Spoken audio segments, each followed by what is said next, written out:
आही सिंध मुंहिंजी मां जिनो सॾु अवामी न्यूज़ आही सिंध मुंहिंजी मां।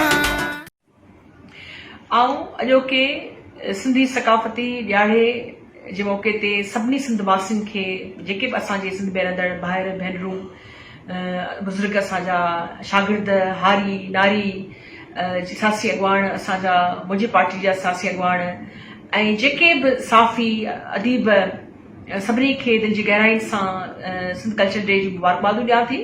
ऐं पाकिस्तान जे ॿियनि सूबनि में बि ऐं इवन सिंध में जेके ॿिया ॿोली ॻाल्हाईंदड़ असांजा भाइर भेनरूं आहिनि चाहे पठान पश्तून उर्दू बलोची ब्रावी सराइकी पंजाबी ॻाल्हाईंदड़ आहिनि उन्हनि खे बि आऊं मुबारकबाद ॾियां थी छो त हू बि असांजी ख़ुशियुनि में शरीक थियनि था ऐं पाकिस्तान खां ॿाहिरि बि मुख़्तलिफ़ मुल्कनि में जिते जिते इहा सेलिब्रेशन आहे इहा सेलिब्रेशन सिर्फ़ु कल्चर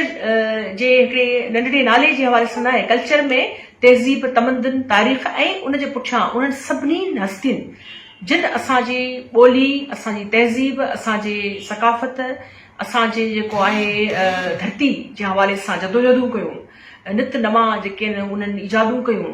ऐं ख़्याल ॾिना तख़लीक़ूं कयूं ऐं उन्हनि खे जेको उहो सॼो सरमायो असांजो महफ़ूज़ रखियो ऐं क़ुर्बानियूं ॾिनियूं जेके बि असांजा योद्धा आहिनि जेके बि असांजी योद्धियूं आहिनि जेके बि असांजा कलमकार आहिनि ऐं जिन शालती भिटाई खां वठी सचल सरबत खां वठी